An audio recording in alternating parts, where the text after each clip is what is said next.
Hi, my name is Dan Zeilinger, and I have been a world-traveling trad jazz musician for the past 40 years. Some of my most memorable performances were on the lawn of the Edinburgh Castle, at Imperial Palace in Japan, as well as TV shows and commercials around the world. I've met many people during my career, and have spent many hours on stage on and off with these musicians talking about jazz, life, and more. Some are touring musicians, some are theme park warriors, and some are casual musicians who play on weekends with their friends. I think they all have stories worthy of a movie script. And through these interviews, I'll be sharing them with you. Hi, this is Dan Zeilinger with Trad Jazz Today. My next guest is somebody who I have admired for a very long time, although I don't think we've ever had the opportunity to get on the same stage. I've been in the audience, and he plays with a lot of my friends. We know so many people in common, it's almost unthinkable that we have not performed yet together, and that's Mr. Marc Caparone. Hello, Marc. Hello, how you doing? I'm okay. Yeah. If you've seen a couple of my interviews, you know that I try to research everybody, and sir, you have no digital footprint. You're like the trad jazz NSA, huh? Pretty much. Well, I like to go into these things without making sure I'm not going to step in anything too deep, Yeah, yeah. and it just helps. No Facebook, and there are very few biographies on the internet about you, and Yeah, yeah, not too much out there. I don't know why. I'm just not that my life hasn't gone in that direction very much. But that's okay. Some people cherish yeah. the privacy and exclusivity. Pardon my mouth. I washed my mouth this morning. Can't do a thing with it. Well, it's a tuba player thing too, right? Oh, thanks. All right, we're going to get into it now, okay? Well, It's all right. You used to be a trumpet player, right? yeah, I was for a very long time. Do you still play trumpet at all?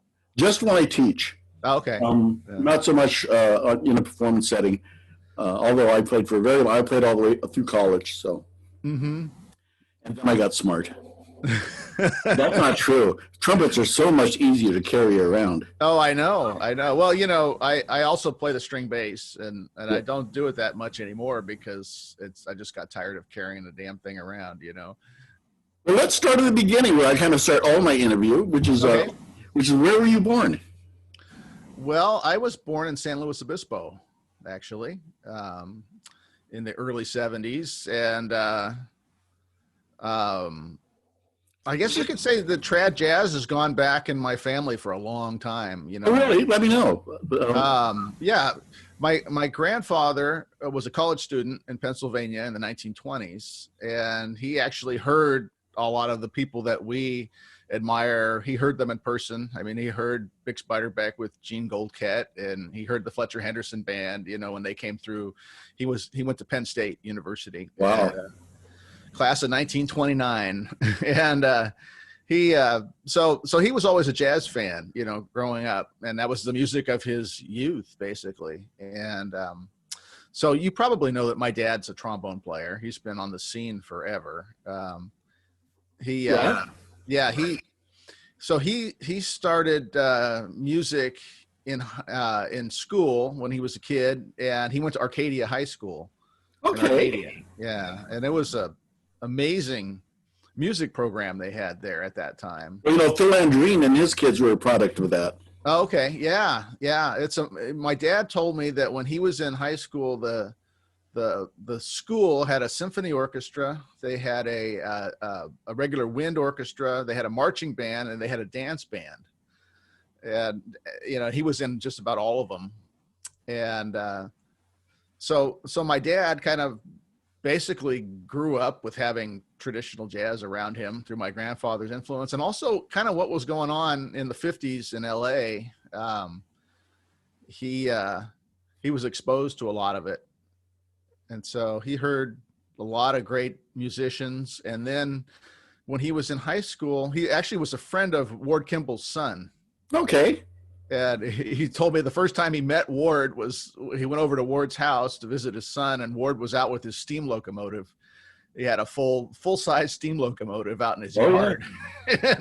and Ward was out there in a complete engineer's outfit with an oil can, oiling this This, That's a real common thread through trad players yeah. and Dixieland players is that train fascination. Are you a part of that group? I am not. I've been on the periphery of it, usually through all the jazz people I know. But yeah, I haven't been a total. I haven't bitten the train bug yet. There are a lot of them out there. It's crazy. I know. It's a really it's an interesting tie-in because just about we could probably name a few dozen people we know who are trained people. But oh yeah, along with the Howard Miatas and oh god, yeah, and Leon Elkley, and everybody. There's so many. So that was how my dad met Ward Kimball, and he also did something kind of unusual for back in the 50s. He was in a youth band in his high school that played Lou Waters style stuff. And a bunch of kids in his high school who started doing that. And they went on TV and on the Madman Months television show. And they used to have a talent show, I guess. And they won the talent show. And so So the band got a little bit of attention, and they got invited to play at one of the first kind of jazz festivals, and it was a series of concerts they had for a number of years in LA. I think at the Shrine Auditorium, called the Dixieland Jubilee. And so I think it was either 56 or 57. My dad's band opened for the Dixieland Jubilee. They were the what was the name of his band? It was called the Essex Seven. And it was named after my dad's car that he had at the time, which was a 1919 Essex. And so he got to be on the bill with, I think, let's see, I'm sure Bobby Hackett and Jack Teagarden and a whole bunch of the Bob Crosby guys. They all played at this festival. And the interesting thing was, I guess the band that closed out the whole thing was the Bay City Jazz Band that Ev Ferre had. And according to my dad, it completely brought the house down, this really powerful Waters band. And so he saw that. And of course, later on, I got to be friends with Ev and hung out with him a lot. So it was interesting, kind of having that tie-in. I think Mike Olson still has that book, by the way. Oh, really? The Bay City book? Yeah. Uh-huh. Yeah. It was a pretty popular band for a while there. Kind of took up the torch after Waters for a while. What was your earliest memory of hearing music and having it register in your head as something to listen to? I don't even. In your utero? I can actually tell you. I think I can remember that because, as a lot of musicians say, there was no hope for me because I grew up with the music, from a very young age, and before I was born, I was hearing it, and. We have something here in San Luis County that's kind of interesting. It's a 1920s and 30s jazz radio program, and it's called the Club Mackenzie. This fellow named Guy Rathbun is the DJ, and he's been doing it since the early 70s. And I think one of my earliest memories is hearing his show. And I know before I was around 3 years old. And because his voice is like burned into my memory, and so I remember that, so basically, my parents moved up to San Luis County and to Pismo Beach in 1966. And so right around the time I was born, I'm not sure exactly, K.O. Eklund came into town. Yeah, I love K.O. Yeah, he was a really great person, wonderful, wonderful man. One of the funniest people I've ever met. And so he moved up to San Luis County, to Pismo Beach also. And him and K.O. and my dad and Guy Rathbun and a few other people started with the club that's called the Basin Street Regulars. Right. And they started that in the early 70s. And originally it was just some people getting together listening to records. And around 77, I think, they started they decided to have monthly meetings, have monthly jazz club meetings. And so the first time they did that, the first band that they brought over was this new band called the High Sierra Jazz Band. Oh, kids, yes. Yeah, and that's when I met those guys originally. I think I was 4, and so um, so yeah, we just kind of grew up. I grew up in that scene, with going to festivals. That was just something we did. I heard all the bands, got to I think meet my so many first people. memory of you, for me, was I think I got you playing with Clint, probably Yeah, at the Pismo Festival yeah. when I was up there with Misbehaving at some point in time. Okay, yeah, I know. I started.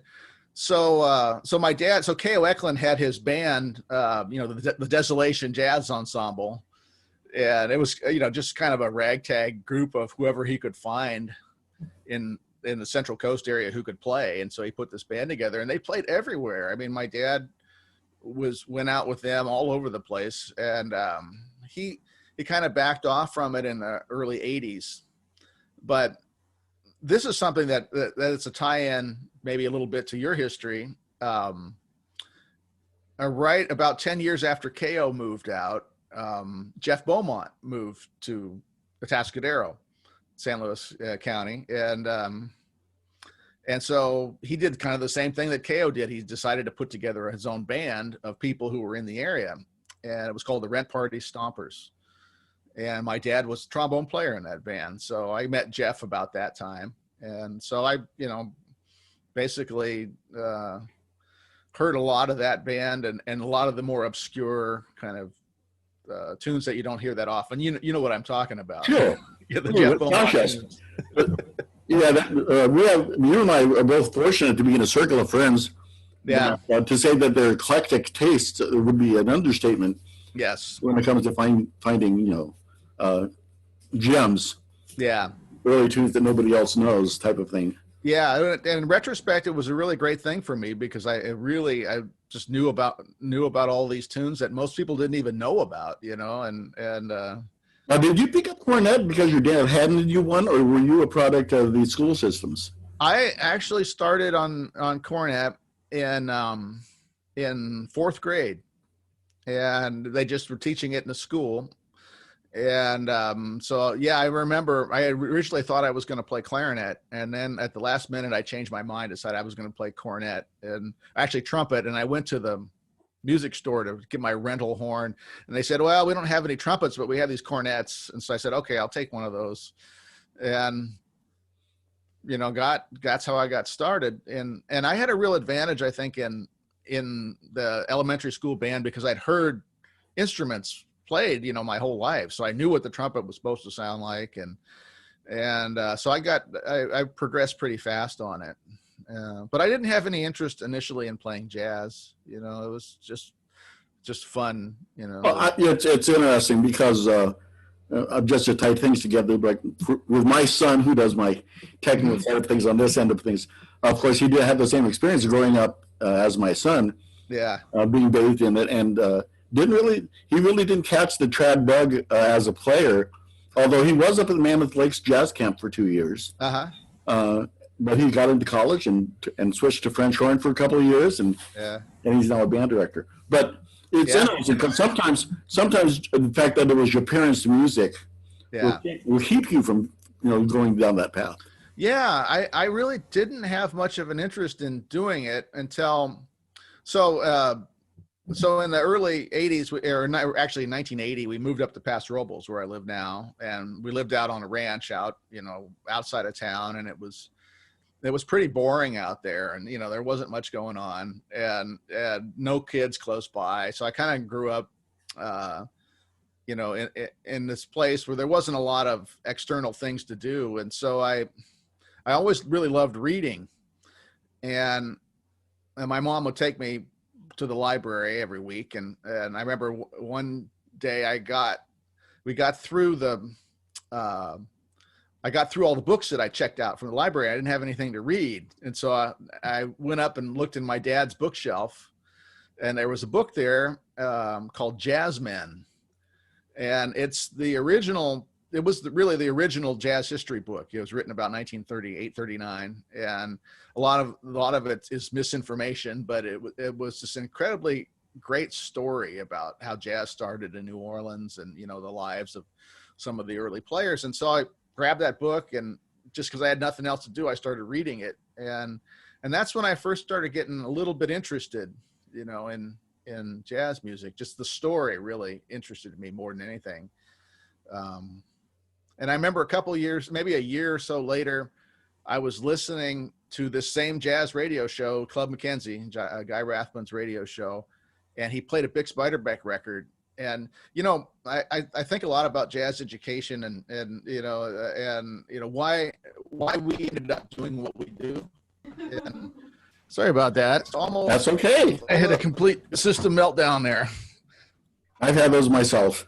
Yes. Me too. Sometimes multiple times a day. That's no problem. I will just fade out and fade back in. But we were talking about getting started when Jeff Beaumont moved into town. Yeah. And so, I had gotten that basic, that kind of first interest in jazz, and I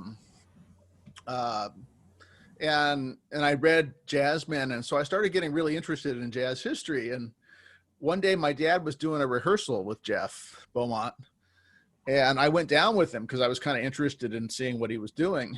And somehow I mentioned to Jeff that I was interested in, I read Jazzmen and I was interested in the music. And he said, okay, wait a minute. And he went out in his garage and he came back with this huge stack of LPs, probably a foot high. He said, here, you can borrow these and go listen to them.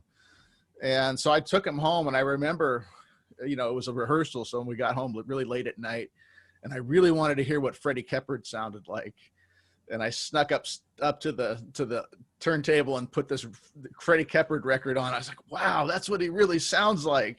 and so it was, for me, it's always been about learning the jazz history and kind of connecting the dots and hearing the recordings and learning about the people. And, it's almost like a big story to me, really. And so that's kind of how I got interested in jazz initially. Well, while we were disconnected for a minute, I was thinking about the fact that you're such a puppy within the Dixieland terms. One of my favorite things about this style of music is you can be the perpetual young kid. I mean, yeah. I'm 65 and I'm still a kid to Chet Yeager. You know what I'm saying? Oh yeah, I think we're all kids to Chet Yeager. I've known Chet since I was a kid. I'm going to be interviewing him later on today. So. Oh, great! Yeah, please tell him hello from us. Yeah, Chet's one of those people I've just known forever, and he was one of the band leaders who let me sit in when I was a kid with his band. He was very encouraging. And well, now, what was the first band you were actually in where you actually gave it a try? Well, my high school started the Basin Street Regulars in Pismo Beach had a youth jazz band competition for the local high schools, and so. Of course, I found out about it and said, "Oh, we gotta win this," and so I got in. I actually had Jeff come and help us, and we put together a little band, and we won the competition. And so, we won some sort of scholarship for the band, and then the other thing that we won was we got to go play at a jazz festival in Santa Barbara, and it was kind of a real small one. There was just two bands there, and it was High Sierra and Night Blooming. And I remember, and Chet had Henry Cuesta with him. I remember that. I met him and I got an autographed 8x10 glossy of Henry Cuesta. and so we played, we played our three tunes. All you cats and swingers out there. Yes. Yeah. Well, that, of course, Lawrence Welk was a big deal in our house. Bob Havens, my dad just loved Bob Havens playing and would always, we'd always have to be quiet when Bob Havens was playing. I remember that. But, yeah, so both Chet and Al Smith let me sit in with their band. So I was about 13 or 14, and I sat in with High Sierra. Wow. Not a bad play. Yeah, and it's pretty intimidating. And I have a photograph of that, actually, of me standing on the stage with High Sierra when I was 13, I think. And so I ended up playing with Jeff Beaumont's band, the Rent Party Stompers, and he had, Jeff was pretty amazing because, he doesn't really read music.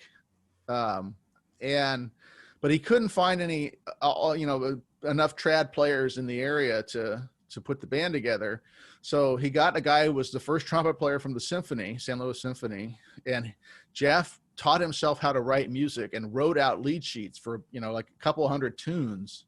And this guy could read them right off, and so he did that. So that's what the band was like. And then when I got going and I could learn, starting to improvise and learn tunes and everything, Jeff said, well, you can play with us. You can play second cornet. And I said, well, I don't know how to do that. And he said, okay, I'm going to come over. I'm going to show you. And so he gave me a copy of these lead sheets, and we got a tape recorder, and he came over to my house, and I played the lead sheets, and he played a second cornet part to all of them. And then he said, okay, now just memorize what I just played. And now you know how to play second cornet. And so I actually learned some of that, and I learned most of it. And so I started initially, I think I was 15 playing with Jeff at second cornet in the Hardy Stompers. And then after a few years, the first trumpet player got busy and he decided to quit the band. So I became the trumpet player. And we changed our name around 93 to the Creole Syncopators, but it's basically the same band that's been going since then. We played a gig about a month ago. Now, who are the original members of that group?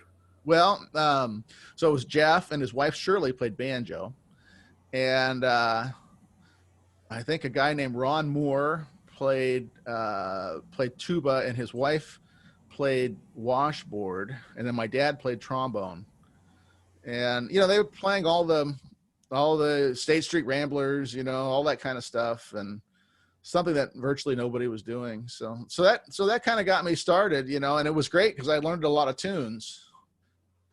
And part of it, I was kind of with the nerdy people, the nerdy jazz people. And so the other nerdy jazz people recognized that, hey, there's a kid who can actually play some of the tunes. So I actually, when I later met a lot of the trad jazz people around California, they already kind of knew who I was. So that was really helpful for me. And it's really interesting because I came up with a bunch of jazz aficionados, although I was older when I started. Mm-hmm. But you should probably identify with the fact that once you get a real or a normal Dixieland gig, all of a sudden you don't know the names in Hello Dollies because you've been playing. It's true. Cadillacs and yeah. It's true. That happens to me now. Somebody will call something, and I was like, oh, I've never played that tune. I think it was like South Rampart Street Parade. I'd never been in a band that actually played that tune. I was like, I know it, but I've never played it before. That's a funny thing about coming into the style with those guys. Yeah. I was a product of Dan Barrett and Larry Wright and those guys. So yeah. It was really. It was a great, and just listening to the music, it was such a broadened my perspective of I heard a lot of jazz styles that most people don't even listen to now, and I can tell you, I know all of Natty Dominique's solos, all of Tommy Ladner's solos and all that stuff. And so yeah, it was a good place to come from playing with Jeff. And I still play with the band. I think around 1991 is when I kind of got out of the Central Coast and started meeting people from other areas. And that year I had gone to the Sacramento Jazz Camp. I went a couple of years, 89 and 90. And I met Matty Botel, the banjo player there. Yeah, he ended up coming down to go to Cal Poly in San Luis Obispo, and so I think it was 1991. He said, "Hey, I'm going up to the Sacramento Festival. I'm going to drive up. Do you want to ride with me? And you can stay at my house." And I said, "Sure." And so we went up there, and that's when I met a lot of people like Clint Baker. I remember I ran into I think around Earl Sheeler, who I'd seen at the Placerville Jazz Festival. That was the first festival I actually played at, I think. And ran into Earl and at the Sacramento, and he said, "Hey, you got to meet this guy who's playing drums with me." And that was Clint. And I met a lot of people who were that day. I met a lot of people who were very influential to me, like Jim Borkenhagen, the trumpet player. He had been with the Magnolia Jazz Band, and Jim Clippert, trombone player, and just a whole bunch of them. And that kind of got me started playing in the San Francisco area, because they and met Clint, and Clint had just started playing at this place called Cafe Baroni, where he's still playing now. It's amazing. He had just started playing there when I met him, and I went up and heard the band and was bowled over by it, and that really kind of was a shift for me, because I went from kind of the Chicago South Side, Chicago style jazz, to getting really into New Orleans, traditional New Orleans jazz, and that became my big focus for a long time. When I heard that, I said, that's what I want to do. I want to play in these bands, and George Lewis, and that kind of stuff. And it just really resonated with me. So that's basically what I did for a long, long time, was just playing bands, trying to do New Orleans style stuff. And what are some of the bands that you've been through? We'll get to High Sierra eventually, but oh yeah, back around to you. Well, so the first band that I played with outside of the area was the Zenith Jazz Band, Earl Sheeler's band, and Jim Klippert. They both had that band, and I would just sit next to Jim Borkenhagen and play with them. And then when I was in college, I played with Jerry Cayley's band every Sunday, and he had a band up in Sutter Creek, and they'd come pick me up, and I'd go up there and play and get my $40, which was great as a college student. And around that time, somebody else who you had on this program, I had met somebody who became one of my greatest friends, the string bass player, Mike Fay. Yeah. And Mike. In fact, the first time I heard of you was from Mike. Oh, no. If Mike admired somebody's playing, he would look at you and he yeah, right. Mike would say, look at you, and he would just say their name. And I remember one day he looked at me and said, Dan Zeilinger. And then he proceeded to talk about how much he liked your playing. Oh. Yeah, that's what you get when you smoke that much, but that's okay. And so Mike told, I knew Mike because I was interested in Ray Ronnie, the cornet player who had studied with Pablo Mutt-Carey and was kind of like the trad guy there, in LA back in the 50s and 60s. And I really liked his playing, and I tried to play like him. I thought, I want to play like Ray Ronnie. And so Hal Smith had somehow, they had found Ray Ronnie. He'd resurfaced, and Hal Smith put together a band to play with Ray. And Ray, in typical Ray fashion, after a few weeks, he disappeared, and nobody knew where he was. And so Mike Fay said, well, I know this young guy who can play like Ray Ronnie. And I remember I was in college, and I came home from one of my classes, and I had this answering machine message from Hal Smith saying, call me back. I have some jobs for you. And so that's when I first started playing with Hal. I went down and played at the San Diego Jazz Festival. My dad played at one of the very first ones of those, I think in 1980 or 81.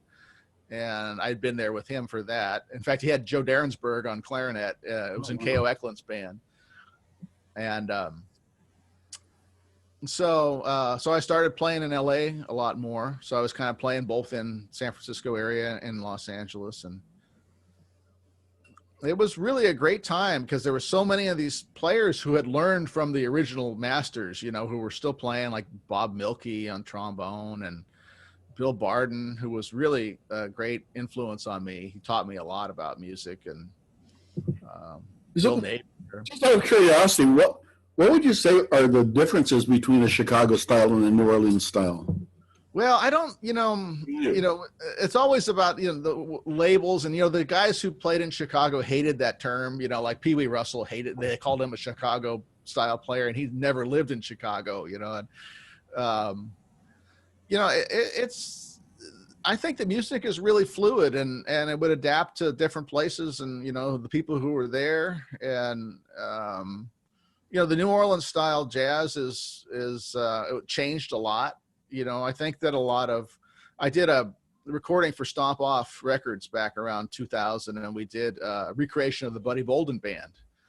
which was really interesting because I went to Tulane University and spent about a week there researching it, and we made the record, and we really tried to do what we thought the Buddy Bolden band sounded like, and I think that a lot of jazz fans wouldn't really recognize it as the jazz that they like. You know, it was very different, and so the music changed a lot, and the music that a lot of people call New Orleans jazz, like George Lewis and that later kind of revival style, was completely different because a lot of those guys were influenced by swing players, and one of the things that's been brought up on the show a lot, usually by me, is that the labels normally come from Scholastics, not from the musicians themselves. Yeah. And so that's why I was kind of surprised at the fact that you even used the label, saying that you started out with Chicago and New Orleans style. And because musicians are just, that takes me to my next question, which is, find you? When did you find your style? And have you yet? It's funny because, I think about that a lot because everything you hear from all the great players is, man, you got to play you have to do your style. And I've listened to recordings that I made, 20 something years ago, and it still sounds like me. So I figured kind of just by default, I have my own style. It obviously hasn't come or wasn't part of your consciousness. Yeah. So you start admiring and mimic's not the right word, but paying tribute to players of past or players that you admire. Yeah. And what I found is over time, I found new things that I really, that I liked when I was in my early 20s. I really liked that Ray Ronnie, Papa Mutt, Carey, that really kind of funky New Orleans style trumpet. And then later on, I got really into Armstrong, of course, and King Oliver, and then I heard players like Jim Goodwin, and Jim been a huge influence on my playing because I saw him play in person, and it was a real revelation for me because I thought, that's what I'm trying to do. That's what it's supposed to sound like, and I saw Jim and I thought, man, that's what I want. I want to do that, know. As a trumpet player, that guy for me was Jabbo Smith. Oh yeah. He hit a switch in my head when I heard him the first time. Yeah. Jabbo was a real big influence on me. When I was a kid, when I was a teenager, before actually I got those records from Beaumont, my dad, for some reason, had bought the Melodeon 2 LP issue of the Jabbo Smith, the 1929 Jabbo Smith records. And so he had those records, and I remember putting them on and just being blown away by them. So I was at the same time, I was listening to Big Spiderback and Jabbo Smith. Well, pretty opposite ends of the pole there. But. Yeah. And he's always been, that's another thing that's kind of burned into my memory is that sound. He always struck me as somebody who was virtuosic but didn't know it. Yeah, he was a really interesting personality. He was one of the greats, and he defeated a lot of people in the trumpet battles that they had, back then. But he had this part of his personality where he would get into trouble, and he would just disappear after a while. And a lot of great musicians. I mean, Django Reinhardt was notorious also, of course. Yeah. A lot of us are on the fringe, so. Yeah, it's interesting, the sounds that you hear when you're younger and they just stay burned into your memory. They're still there. So what went through your head when you actually got the call from High Sierra? Well, I didn't actually get the call in the way, normal way, because I've been playing with them a bunch, and the history of the band. I heard the band a lot with Al Smith back in the old days. In fact, we have a photograph. I'm trying to get my mom to find it. That's a picture of me and my brother, and we're at the Pismo Festival, I think it is, and High Sierra's playing, and we're sitting in the front row, and we're sound asleep. I don't know. You probably heard my High Sierra story. I was in the 80s. I was going through the Edinburgh Festival. Mm-hmm. My son was my son was being carried by my wife at the time, not yet born. Yeah. And we were down the street, and we hear this Dixieland band.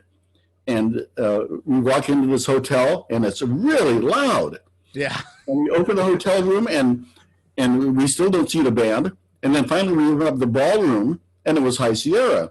Yeah. They were projecting through a ballroom door, through a hotel door, down the street a block. Yeah. And while talking about just power. Yeah. Was that the band with Al Smith? Yes. Yeah. That's what it was like, and I knew those guys forever. I mean, Vic Kimsey's daughters babysat me when I was a kid, and I knew Earl and everybody, Charlie, and so they went through the period when Al retired and Brian got in the band, and then Brian kind of retired and Corey took over, and then Brian came back. And when Brian came back the second time, he was still having some health problems. He didn't want to go into places where he would get sinus infections. So he didn't want to go to high altitude, and he didn't want to go out in the desert. Yeah, I've known Brian since 71, 72. Yeah. Always had that's been a running problem since childhood, And, it's a shame because he's one of the greatest trumpet players, I have to say, when he got on the band with High Sierra, I was very surprised. Yeah. Because that's not a Brian Shaw kind of band. Yeah. And he changed it a lot, and I mean, Al was kind of the musical opposite of Brian, and a lot of that band was Al's personality too,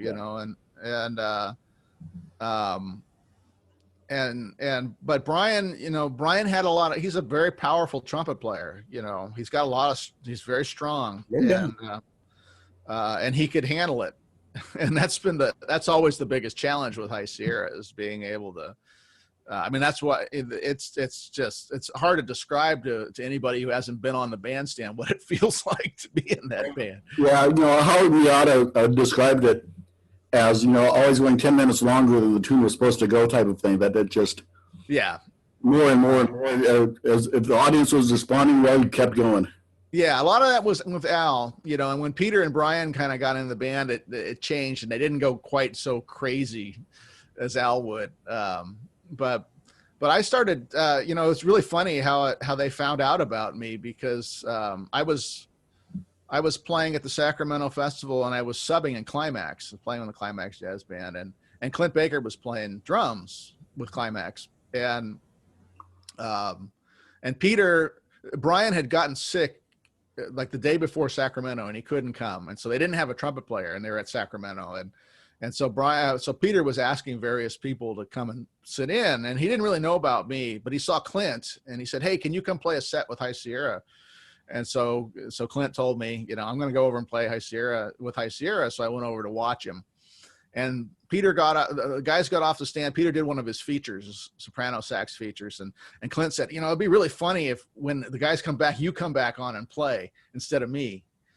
And I said, okay, I'll do that. And so he finishes his solo, and then I walk back on stage instead of Clint.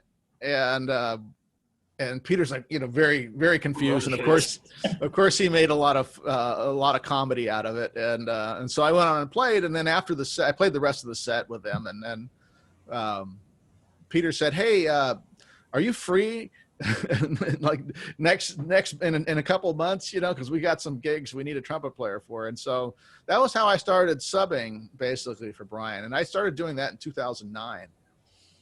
And I would do maybe 4 festivals a year with them, but it was about as much as I could handle because of the, just that the band. I really had to work to keep up with it, Oh yes, I can imagine. I never had that chance to, of course, because Earl was always there, of course. Yeah. Oh yeah. And I love those guys so much. Earl was just one of the most inspirational people I've ever met. I mean, just a really great guy. Incredible musician. He never used any music in that band. There was no tuba book for High Sierra. Yeah. And he had the whole thing in his head, and he played perfectly every time. Then they'd learn a new tune, and he would hear it and just play it, and just amazing. I just remember one year up at Mammoth Lakes, he and Howard would come by almost every set I was doing. I was playing with Big Yeah. Mom Sue at the time, and that shook me to the core to have those two guys listening, you know.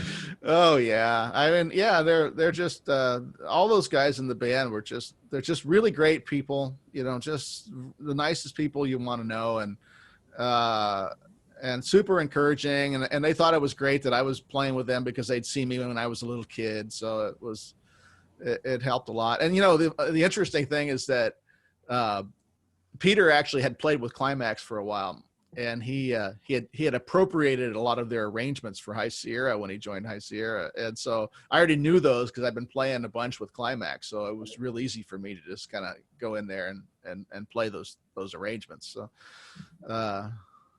Now, I think the last time I actually had a chance to sit down and talk with you, in fact, I talked with you and your wife, was at, I think, the last LA Classic. Oh yeah, that was a great festival with Ralph. Yeah, I got to. Yeah, that was really one of my musical highlights, was playing with John and Ralph Reynolds. I really enjoyed that, and we played at Disneyland or at Disney California Adventure for a while doing that, and that was a great experience too. Of course, I've interviewed Ralph, and I've known he and his brother a very long time. It was so much fun. Oh, they're great. They're great. John and I just love working with John so much, and I really admire working with Ralph because he was so good at what he did. You know, 30 years at Disney, and he just knew how to talk to the audience and do everything and run a band, and it was really great to play with both of them. And I still get to play with John every once in a while. At least I used to, and I hope to play with him again soon. I understand. So if we get out of this whole mess currently, what do you have going ahead? Now, I have to mention, I was almost remiss. Our friend Tom Liston. Oh, yeah, sure. Just posted a picture of him with his lineup of Caparone wines. Oh, really? Yeah, I know. He bought some from me. Yeah. Yeah, picture of him and his, I think it was like a dozen or maybe 8 or 9 bottles. Yeah. About the winery.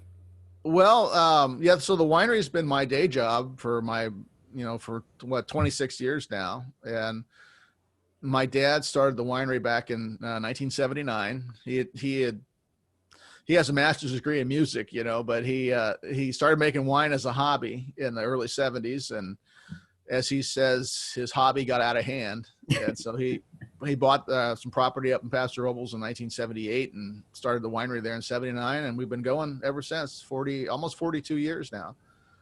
And so I've been a winemaker for 26 years.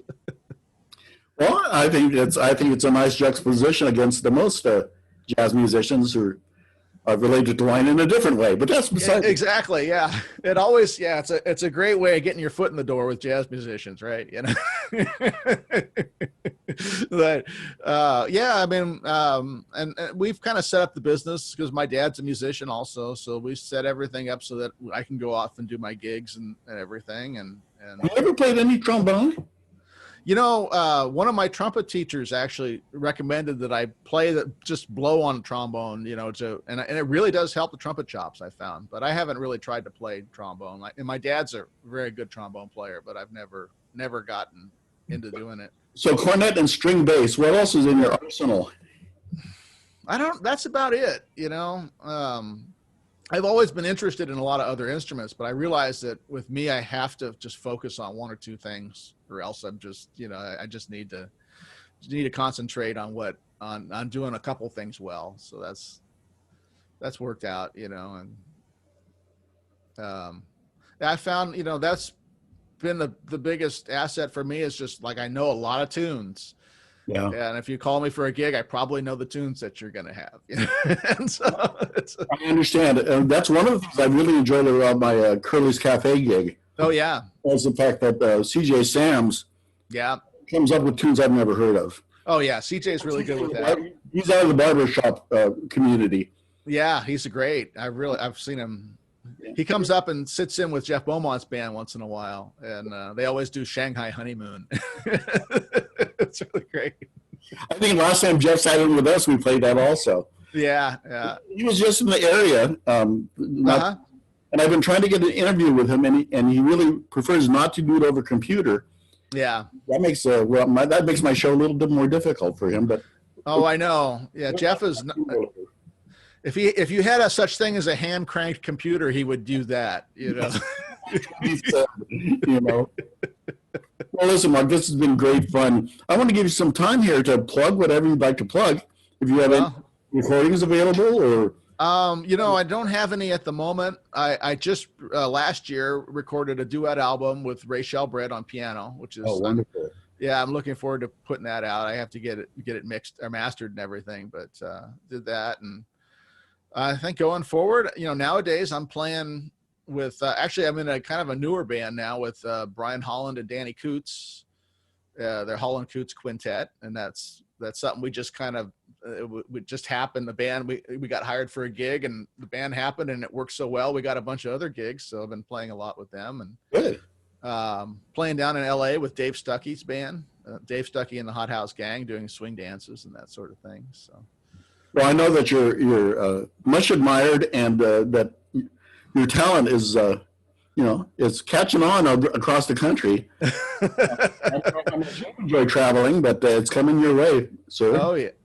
Yeah, I've been pretty busy. It's kind of I have to say I'm kind of enjoying not having to go out. So be on the road. I mean, those last few years with High Sierra, we were on the road so much. It's nice to kind of be home a little bit and not be figuring out how am I going to get my laundry done. I do understand. The years I was with 10th Avenue, we were on the road. I took 48 flights a year. Yeah, with that group, and of course, they just worked constantly. Yeah. You can't complain about working as a musician, Oh no, it's great. And I playing with High Sierra, we'd go out and do all these festivals, and I'd come home, and I was at that time I think I was exactly half the age of most of the other guys in the band, and I'd come home and I'd be completely exhausted, and I can't imagine how those guys felt, and they just kept going. They would just say, okay, when's the next one? Well, if you didn't know, Mark, I was born in 1954, and I've been trying to go all this time too. So you get a much longer road in front of you if you want it. Yeah. But I'm going to thank you again for doing this. Yeah, my pleasure. You have a digital footprint. People can exactly. Yeah, I'll be out there, and I should say there's tons of YouTube videos of me out there now. So it seems like everybody's got a camera. Yes, but not talking and not about your life, and that's the reason I wanted to do this show, was to just kind of archive some of these personalities and some of these people. Sure. We don't have K.O. Eklund around to write his book anymore. Yeah. Jazz West. Yeah. So it's the digital Jazz West. So that's what this is kind of ending up being. Yeah. Well, good luck, and more power to you. I hope you keep doing this for a long time. Thank you, Mark. I appreciate it. And I hope we get a chance to climb on stage together at some point. Yeah. Well, Mike Phil likes me. I can't be all that bad. Exactly. All right, so we'll talk to you later. All right. Take care. Bye-bye. Thank you for watching Trad Jazz Today. Dan shows new interviews every Monday, Wednesday, and Friday. Make sure to check out the archive of past shows, and please give us a thumbs up when you subscribe to the channel. Bye.